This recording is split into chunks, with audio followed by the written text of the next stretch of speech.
A segunda carta de Pedro, no capítulo 1, do versículo 8 ao versículo 12, é o texto que nós vamos ter por base nessa noite, para pensarmos um pouquinho sobre o foco da vida cristã. O foco da vida cristã. Segunda carta de Pedro, no capítulo 1, do versículo de número 8 até o versículo 12, onde poderemos também acompanhar essa leitura pelo nosso telão. E o nosso texto diz isso: porque essas qualidades, estando presentes e aumentando cada vez mais, farão com que vocês não sejam nem inativos, nem infrutíferos no pleno conhecimento do nosso Senhor Jesus Cristo. Pois aquele que não tem essas coisas é cego, vendo só o que está perto, e se esqueceu da purificação dos seus antigos pecados. Por isso, irmãos, procurem com empenho cada vez maior confirmar a vocação e a eleição de vocês, porque fazendo assim, vocês jamais tropeçarão, pois dessa maneira é que lhes será amplamente suprida a entrada no reino eterno do nosso Senhor e Salvador Jesus Cristo. Por essa razão, sempre estarei pronto para fazer com que vocês se lembrem dessas coisas, embora já as conheçam e tenham sido confirmados na verdade que receberam. Uma das coisas que motivam boa parte daquilo que nós fazemos no nosso dia a dia é o que nós chamamos de foco. O foco é a nossa prioridade máxima. O foco é a nossa emergência do dia. O foco é aquilo para o qual nós dirigimos a maior parte das nossas forças, nossa atenção e nossos pensamentos. É uma atitude de vida que todo mundo tem, independentemente da rotina. Alguns estão focados nos estudos, concluírem o ensino médio, tirarem uma boa nota no Enem. Alguns alunos aqui com aquela cara de sono, né? Fizeram a prova durante o dia, passarem ou serem aprovados num determinado concurso ou concluírem a faculdade. O foco nos estudos. Há aqueles que estão focados no trabalho, em entrarem no mercado, conseguirem um emprego, ou serem promovidos no emprego, ou usarem melhor os recursos desse emprego no investimento financeiro, num patrimônio. Outros estão focados na saúde, cuidado com o corpo, com dietas, com exercícios ou algum tratamento que se faz necessário diante de uma certa enfermidade. E temos também aquelas pessoas que estão focadas no carpe diem, na diversão. São aquelas pessoas que aparentam uma certa falta de foco na vida, no deixa a vida me levar e vida leva eu, mas que na verdade são pessoas que estão focadas no entretenimento, que estão focadas na preguiça, que estão focadas na diversão, que estão focadas nas risadas da vida. Mas o fato inegável, irmãos e irmãs, amigos e amigas, é que ou para o nosso bem ou para o nosso mal, todos nós estamos abraçando um foco de vida que reúne diferentes prioridades para o nosso dia a dia. Mas a grande dificuldade que existe nesse assunto é que, às vezes, o foco de vida das pessoas costuma se limitar apenas às coisas materiais dessa terra. São pessoas, como diz o Matuto, que estão se esgoelando de trabalhar só para conseguirem bens materiais, patrimônio, sucesso, reconhecimento, estética, saúde, dinheiro e conforto nessa terra. Enquanto isso, essas pessoas acabam negligenciando aquele foco mais importante da vida do ser humano que Deus criou para ele. Que foco? O foco da vida espiritual. O foco no relacionamento com Deus, o foco na salvação de Deus, o foco no crescimento da nossa fé, no nosso serviço para Deus, na recompensa que Deus tem para oferecer para cada um que o procura de todo o coração. É como se, infelizmente, a maior parte do nosso esforço nessa vida, para muitas pessoas, estivesse sendo empregado apenas naquilo que vai virar pó, apenas aquilo que é passageiro. E é assim que muitos trocam a salvação pela diversão. É assim que muitos trocam o crescimento espiritual pelas conquistas materiais. É assim que muitos trocam as virtudes da alma pela estética do corpo. É assim que muitos trocam o serviço pelo egoísmo e trocam o reino celestial pelo conforto material desse mundo. texto que nós acabamos de ler expressa exatamente esse tipo de perigo. Descreve exatamente esse tipo de situação. Aqui Pedro está mostrando como o crente, diante dessas tantas armadilhas, ele deve ajustar o foco da sua vida para incluir na sua rotina, no seu cotidiano, aqueles valores que são espirituais e que são inegociáveis. É assim que Pedro representa aqui e traz para nós uma descrição muito clara das prioridades máximas que um crente deve abraçar na sua caminhada com Deus. A primeira dessas prioridades, o primeiro foco que Pedro apresenta aqui no versículo 8, a primeira verdade que ele destaca é que precisamos focar na frutificação da nossa vida cristã. Como assim, Neemias? Vocês sabem que a Bíblia usa diferentes imagens para descrever o crente. O crente, biblicamente falando, é um sal, é uma luz, é um templo. O crente, biblicamente falando, é um atleta, é um soldado, é uma criança, é isso tudo. Mas uma das descrições mais comuns que a Bíblia usa também para descrever o crente é descrever o crente como uma árvore. Ele é uma árvore espiritual. Como o Salmo 1 mais conhecido talvez, ele é como uma árvore plantada junto a ribeiros de águas, perto do rio. O crente é uma árvore. E como uma árvore espiritual aqui na terra, nós não existimos apenas para produzir sombra, folhas e beleza. Nós estamos aqui também para produzir frutos espirituais. É para isso que o crente existe nessa terra. Os frutos espirituais que ele vive no seu caráter, nas boas obras que ele faz nesse mundo, no testemunho que ele presta na sociedade, na adoração que ele oferece ao Deus triuno. Esses frutos é exatamente essa parte visível da nossa fé. É o resultado público da nossa salvação. E isso é algo que não pode faltar na vida do cristão. Porque Pedro diz isso, essas qualidades, estando presentes na vida de vocês. Alguns de vocês devem lembrar que domingo passado, pela manhã, a gente estudou exatamente essa segunda carta de Pedro no capítulo 1, do versículo 4 ao 7, onde Pedro descreveu essas qualidades aqui na íntegra, onde ele falou sobre a necessidade do crente ter fé, bondade, conhecimento, domínio próprio, constância, santidade, amor. É a vida de Cristo fluindo, existindo e se manifestando através de nós. E essas qualidades, irmãos, essas virtudes, não é um opcional de Deus para nós. Não é um dispositivo que a gente pode escolher no início da vida cristã. Não é uma super vida que Deus está reservando apenas para os super crentes. Nada disso. E isso é o que Deus espera de cada crente. Essas qualidades, Pedro diz, precisam estar presentes na vida de todo cristão. Porque são elas que provam a realidade da vida espiritual que existe aqui dentro. São elas que provam que nós de fato somos uma árvore viva. Caso contrário, amados, nós seremos uma árvore morta. Vocês sabem que um dos principais alertas que o Senhor Jesus Cristo trouxe durante o seu ministério aqui na terra foi exatamente sobre isso. Ele falou sobre o perigo daquelas pessoas que se dizem cristãs, que se dizem crentes, mas não têm frutos, mas não têm uma vida coerente com a sua fé, mas não se comportam como crentes, não agem como crentes, não vivem como crentes, não falam como crentes. É aquela árvore que Jesus vai dizer que serve apenas para uma coisa, para ser cortada e lançada no fogo. É como se Jesus descrevesse que aquelas pessoas que vivem sem qualquer fruto na vida cristã, elas estão caminhando em direção ao inferno, porque a falta de fruto espiritual na nossa vida é sinal de uma falsa fé, é sinal de um falso crente. É por isso que repetidamente o que foi que Jesus disse? Pelos seus frutos os conhecereis. Por isso que devemos focar em viver esses frutos, irmãos, essas qualidades, essa transformação de Deus. E mais do que isso, focar também em crescer nesses frutos, porque Pedro diz, estando presentes essas qualidades, aí ele traz outro desafio, né? E aumentando cada vez mais.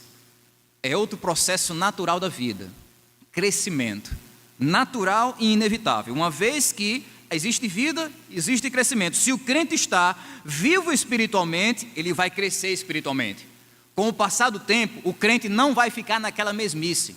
Com o passar do crente, o crente vai ficar cada vez mais parecido com Jesus.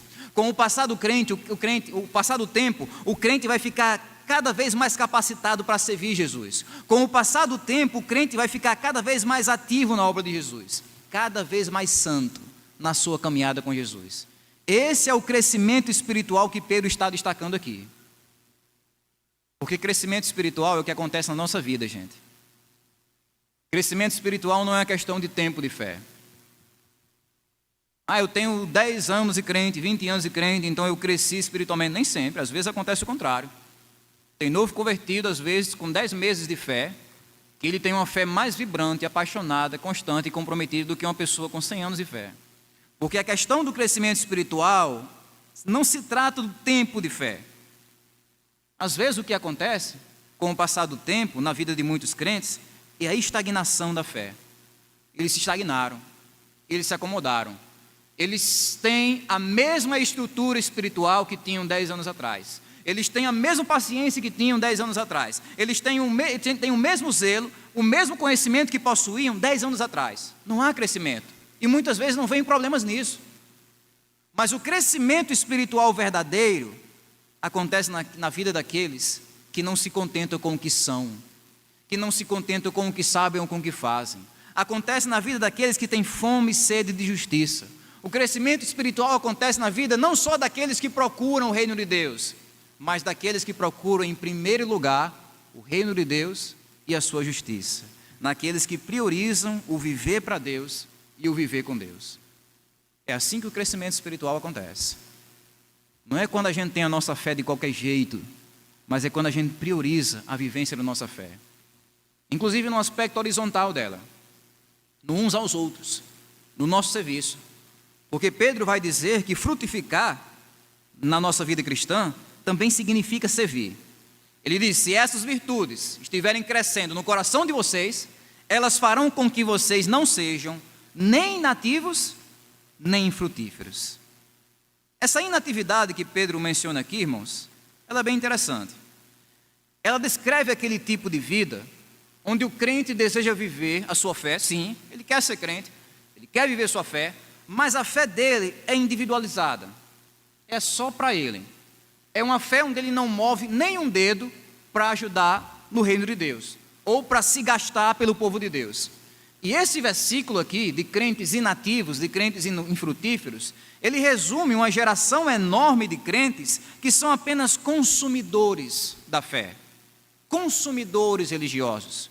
O que eles querem é apenas vir para a igreja e assistir o culto e às vezes analisar se faltou alguma coisa, se teve isso, se teve aquilo. Mas no dia a dia, infelizmente, esses crentes inativos não querem compartilhar a vida deles com o reino de Deus. Eles não querem servir, eles querem apenas consumir. Eles não querem cooperar, eles querem apenas desfrutar. São espectadores religiosos. É o mal da improdutividade espiritual, gente. Um perigo enorme.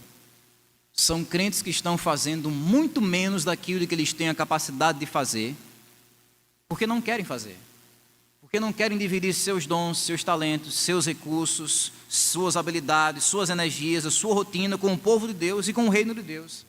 E esse é um mal, crentes, que nós devemos evitar na nossa vida a todo custo, porque o nosso chamado é o chamado para servir. Nós servimos um Jesus, como eu estava falando pela manhã no discipulado, nós servimos um Jesus que colocou uma toalha na cintura e lavou os pés dos seus discípulos. Nós servimos um Jesus que é Senhor do universo, mas declarou sobre si mesmo que Ele, como Filho do Homem, não veio para ser servido, mas veio para servir e dar a sua vida em resgate de muitos. E seguir os passos desse Jesus é aprender a servir, é aprender a ajudar, é aprender a cooperar, é aprender a gastar nossas vidas no povo que Ele entregou a vida dele. Vivendo em integridade, discipulando nossos filhos, evangelizando os perdidos, encontrando o nosso lugar de serviço na igreja, orando pela igreja, sendo um exemplo na comunidade, no bairro, na sociedade. É a gente se esforçar para não sermos inativos nem infrutíferos. Porque é assim que nós provamos que realmente a gente conhece a Deus. Pedro vai dizer aqui no versículo 8 ainda, que frutificar na vida cristã é conhecer a Deus. Ele diz: no pleno conhecimento do nosso Senhor Jesus Cristo. Conhecimento. Geralmente, quando algumas pessoas escutam essa palavra conhecimento, elas são levadas a imaginarem uma coisa completamente teórica, abstrata, que não tem muito a ver com o nosso dia a dia, como se a gente tivesse a tendência de pensar no conhecimento como uma mera teoria que não tem muita utilidade para o nosso cotidiano. Eu lembro, na minha mente criativa de adolescente, que uma das coisas que eu sempre fazia no fundamental era desafiar a paciência do professor de matemática, perguntando para ele qual seria a situação da minha vida onde eu precisaria fazer uma raiz quadrada para receber um troco numa padaria ou no supermercado. E é claro que é aquela generalização que eu fazia na minha mente de adolescente para tentar achar uma justificativa de que o conhecimento por si só não é importante, porque não é prático, porque não é isso, porque não é aquilo. Isso é mais grave ainda, porque a gente vive nessa sociedade onde ela é pragmática, se valoriza-se mais às vezes o trabalho manual do que o trabalho intelectual. Mas deixa eu dizer uma coisa para vocês, independente dessas falácias e brincadeiras que eu citei aqui. O conhecimento de Deus é diferente. O conhecimento de Deus não é meramente teórico. O conhecimento de Deus não é meramente informativo. O conhecimento de Deus é prático, é formativo, é capacitador, é transformador, é radicalmente poderoso, é a dinamite, é o poder de Deus. É impossível, sabe? Você pode decorar ideias filosóficas, históricas e fórmulas matemáticas e vertentes sociais e políticas que não vão conseguir impactar tanto o seu dia a dia, mas é impossível você saber verdadeiramente qualquer fato sobre Jesus Cristo sem que isso mude completamente quem você é, o que você faz e como você vê a vida. Porque o conhecimento de Cristo que Pedro está falando aqui, ele é transformador, é o saber que resulta no prazer, no fazer, no trabalhar, no se alegrar, no se santificar. É por isso que por 4 vezes nessa segunda carta, Pedro está exortando isso: cresçam no conhecimento do Senhor Jesus Cristo. E aqui é onde nós entramos no segundo foco da vida cristã, que é relembrar esse conhecimento de Deus. No versículo de número 12, uma das coisas que Pedro vai dizer é que, como crentes, a gente precisa focar na recordação da nossa fé, na recordação desse conhecimento espiritual. Por essa razão, diz Pedro, estarei pronto para fazer com que vocês lembrem dessas coisas, embora já as conheçam. É como se Pedro estivesse dizendo: olha, irmãos, eu sei que vocês conhecem a Deus. Eu sei que vocês já ouviram o Evangelho, vocês já acreditaram no Evangelho, vocês já conhecem os princípios do Evangelho, mas eu estou chamando vocês para a luta de não esquecer dessas verdades. Pedro sabe que a nossa mente, ela foi prejudicada pelo pecado. A nossa mente, por causa do pecado, depois do homem ter desobedecido a Deus, ela foi prejudicada. Nós temos hoje uma facilidade enorme de lembrar do que é mal e uma dificuldade enorme de lembrar daquilo que é bom. É por isso que às vezes você consegue lembrar de uma piada suja ou de uma música suja que você ouviu 10 anos atrás com facilidade, mas você tem dificuldade às vezes, e eu também, de lembrar de uma mensagem edificante e boa que a gente ouviu 10 minutos atrás. Por quê? Porque a nossa mente foi afetada pelo pecado. Ela foi deformada pelo pecado, e Pedro sabe disso. É por isso que Pedro está dizendo: olha, você quer saber o que eu vou fazer? Ele diz isso no restante do texto aqui, do versículo 12 em diante. O resto da minha vida que eu tenho, eu vou gastar para uma só coisa: lembrar vocês das verdades que vocês já conhecem.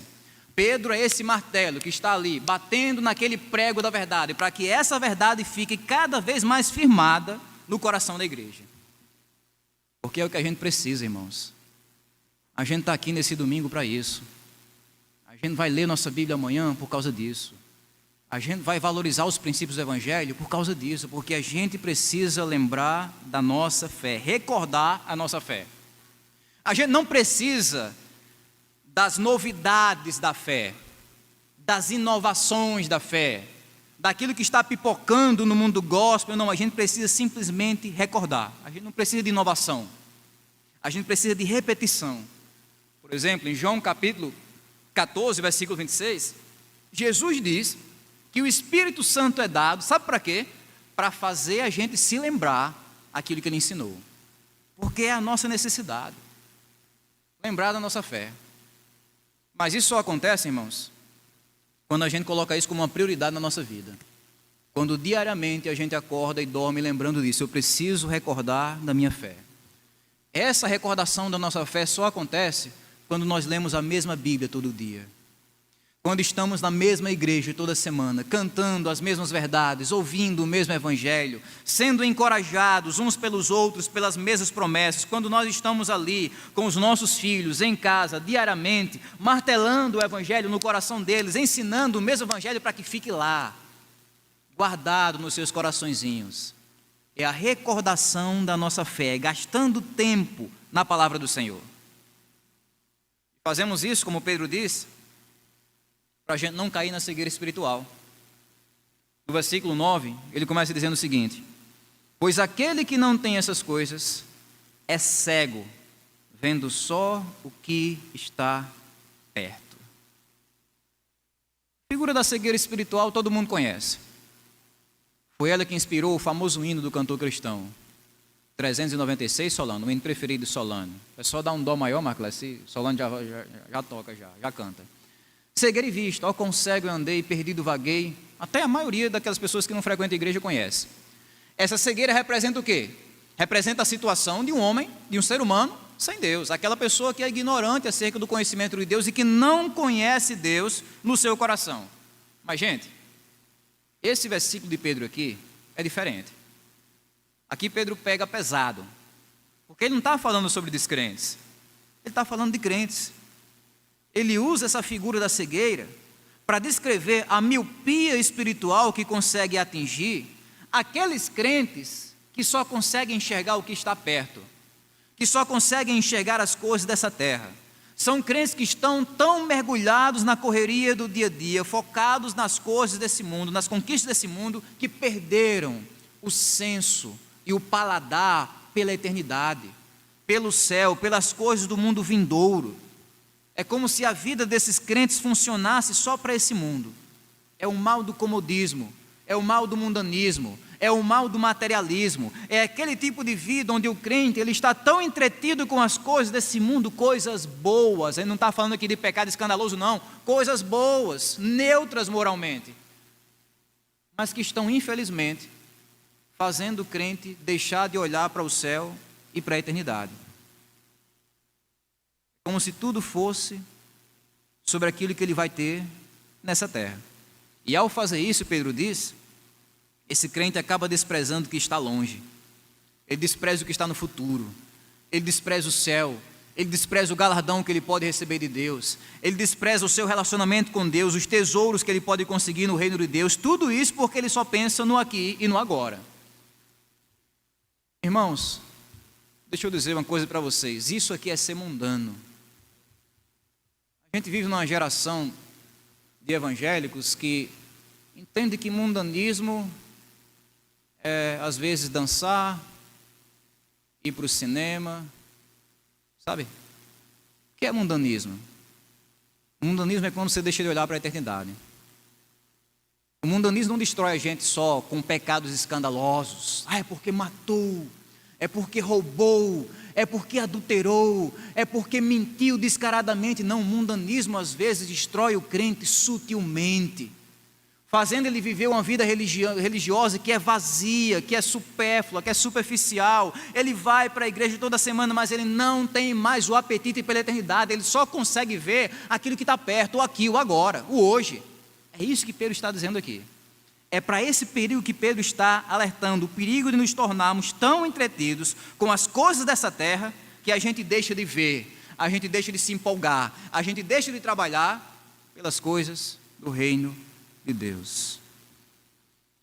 Tudo isso, como Pedro diz, porque nós estamos cegos pelo futuro celestial que Deus promete, para esse futuro, né? E também para o nosso passado. Porque Pedro diz ainda no versículo 9, que recordar a nossa fé é importante para a gente não cair também na amnésia espiritual. Ele diz assim no versículo 9, essa pessoa que só olha para o aqui, que só olha para o agora, que não está crescendo na fé, essa pessoa se esqueceu da purificação dos seus antigos pecados. Esse aqui é um dos meus versículos preferidos da Bíblia. Porque aqui Pedro explica sucintamente, diretamente, que toda transformação, capacitação, zelo, motivação, santificação que eu tenho na minha vida cristã depende de uma só coisa, só uma, não 10, 100, uma só, de eu manter os meus olhos no Evangelho, de eu manter a minha mente na cruz de Cristo. Se eu esquecer o quanto eu fui perdoado, o quanto eu fui amado, o quanto eu fui reconciliado com Deus, a grandeza da salvação, eu vou cair numa vida cristã que é meramente religiosa, que é fria, que é desleixada, que é mecânica. Foi esse perigo aqui, meus irmãos, que fez o salmista Davi, séculos e séculos atrás, escrever no Salmo 103 o seguinte: ele coloca sua alma numa cadeira, olha nos olhos do próprio coração dele, e ele diz: bendize, ó minha alma, ao Senhor, e o quê? E não te esqueça de nenhum dos seus benefícios. Não esqueça. Foi isso que fez o apóstolo Paulo chegar naquela cidade populosa de Corinto com uma igreja sedenta por novidades filosóficas, religiosas, místicas e sociais. E Paulo se coloca diante daquela igreja em 1 Coríntios 2:2 e diz: irmãos, eu nada me propus a saber entre vocês, senão Cristo e esse crucificado. É o meu assunto, é o meu lema, é a minha conversa, é esse maravilhoso evangelho. Porque esse aqui é o coração da nossa fé, irmãos. Sem ele não há vida, sem ele não tem movimento, sem ele não tem força. O coração da nossa fé é o Evangelho, é a vida que redimiu a nossa vida de Jesus, é a morte de Jesus em nosso favor, é a ressurreição de Jesus com a nossa vitória, é a ascensão de Jesus até a destra de Deus para interceder por nós, é a promessa de que esse Jesus vai voltar para buscar o seu povo, é a promessa de que esse Jesus vai receber para transformar e perdoar qualquer pessoa que se arrependa dos seus pecados e confie nele de todo o coração. É esse evangelho simples, claro e direto que deve servir para ser o combustível da vida do crente.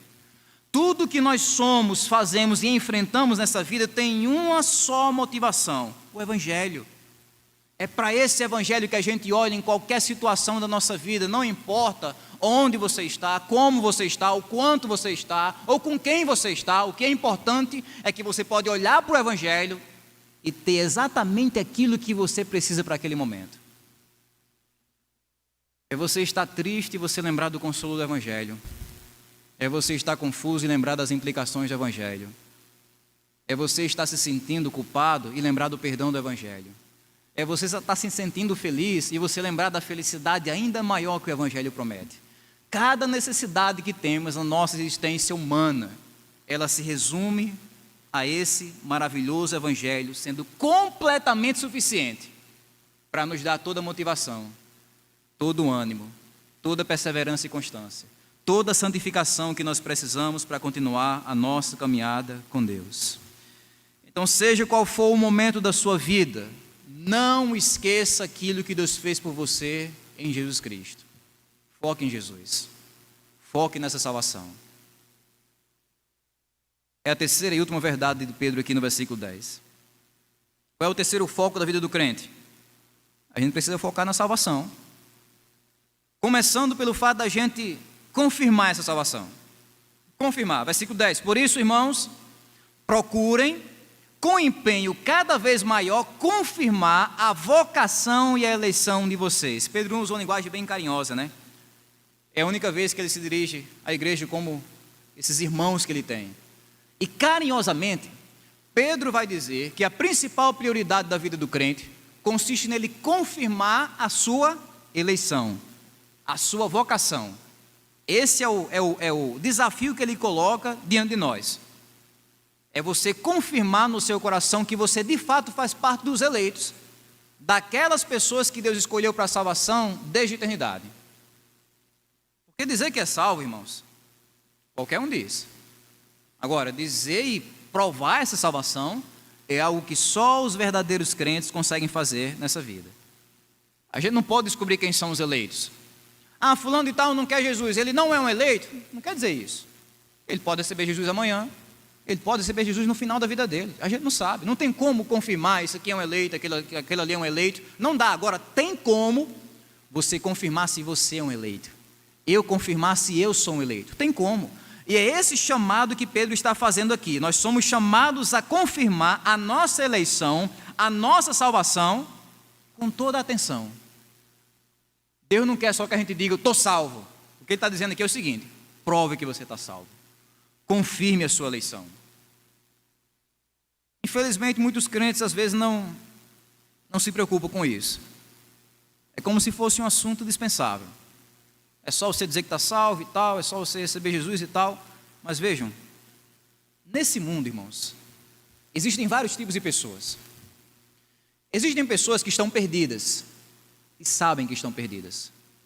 Existem pessoas que estão salvas e não sabem ainda que estão salvas. Existem pessoas que estão perdidas e acham que estão salvas. E existem pessoas que estão salvas e sabem que estão salvas. É nesse grupo que Pedro chama a gente a estar. No grupo daquelas pessoas que conseguem confirmar a eleição delas, a salvação delas, porque veem a transformação prática do Evangelho. Eu sei que eu estou salvo porque eu estou vendo o mover de Deus, a transformação de Deus que me leva a viver uma vida de obediência, não legalista, tentando comprar minha salvação, mas uma obediência motivada pelo amor, motivada pela gratidão, motivada pelo relacionamento que eu tenho com Deus. São essas pessoas que confirmam a própria salvação. E são essas pessoas, Pedro diz, que perseveram na salvação. O texto diz, porque fazendo assim, versículo 10, vocês jamais tropeçarão. Se você for aquele crente que prioriza, que foca a sua vida com Deus, Pedro diz, você vai ficar firme, meu irmão. Você vai ficar inabalável, minha irmã. Você não vai tropeçar. A figura que ele usa aqui é de um atleta, no meio da corrida, que leva aquela topada, como diz o Matuto, e cai. Um desastre. Nem precisa ser do mundo do atletismo e da corrida para saber que é um desastre. Mas com um crente que está focado na sua vida espiritual, isso não acontece. Não definitivamente. Ele nunca vai cair e ficar ali no chão, não, ele vai ficar de pé. Enquanto muita gente cai na heresia, no desânimo, na tentação, no desvio, na insegurança, esse crente focado que está crescendo espiritualmente, ele continua firme, sem desistir, sem retroceder. Mas deixa eu trazer essa nota de rodapé. Isso acontece, irmãos, não é porque nós somos os melhores. Isso acontece porque Deus é o melhor em sustentar aqueles que buscam a Ele de todo o coração. Isso acontece por causa da graça de Deus, da misericórdia daquele Deus que nos protege. Pode acontecer episódios de fraquezas, de dificuldades, de incertezas. Pode, é completamente comum na vida do crente, mas serão exceções. Não serão a regra da vida do crente, serão exceções na vida do crente, porque aquele que nos guarda é maior do que tudo. Jesus diz, as minhas ovelhas estão aqui nas minhas mãos, e ninguém pode tirar elas daqui. O meu Pai que me deu é maior do que todos, é esse Deus que nos guarda, irmãos. E a gente deve tudo a Ele. Tudo que nós somos, temos a nossa fé, devemos a Deus. Se você me perguntar, Neemias, qual é a diferença entre você estar nesse púlpito aí e estar lá no mundo? O que é que me separa desse mundo? O que é que separa eu desse púlpito para a cela de uma prisão? Qual é a diferença entre eu estar aqui e estar numa calçada, deitado, bêbado, dormindo em cima da poça do meu próprio vômito? O que é que me separa disso? A graça de Deus. Só a graça de Deus. Não é quem eu sou, não é inteligência, não é disciplina, não é força de vontade, não é autoestima, é a graça de Deus. Não é essa igreja. Não é uma vertente, uma ideia social. O que me separa dessa vida desastrada nesse mundo é a graça de Deus. Tudo que nós somos, nós devemos a esse Deus que diz, vocês jamais tropeçarão. Ele é o Deus que nos guarda. E para encerrar, Ele é o Deus também que nos recompensa. Versículo 11, pois dessa maneira é que lhe será amplamente suprida a entrada no reino eterno do nosso Senhor e Salvador Jesus Cristo. Ele já falou sobre tudo, né? Temporalmente falando. Falou sobre o passado, falou sobre o presente. Agora ele coloca os olhos lá na frente, no futuro. No dia em que ele vai nos receber no reino dele. a entrada daqueles crentes que estão focados na vida espiritual, Pedro diz, será amplamente suprida. Eles não entrarão lá envergonhados, eles vão entrar honrados, supridos. É o que a Bíblia chama de galardão, de recompensa, de herança, do tesouro que Deus tem para aqueles que trabalharam para Ele aqui na terra. Serão recebidos como servos bons e fiéis. E para viver nossa vida cristã, meus irmãos, a gente precisa focar nisso aqui. Focar na eternidade. Focar nesse reino celestial. Um antigo pregador dizia assim, Leonardo Ravenhill, ele dizia, 1 segundo na eternidade e você vai desejar ter orado mais, vai desejar ter servido mais, vai desejar ter evangelizado mais, vai desejar ter se santificado mais. Ele não está dizendo que o céu é um lugar de desgosto, apesar de que a Bíblia diz que há um enxugar de lágrimas ali. Mas o que ele está dizendo é que o céu vai provar o seu valor.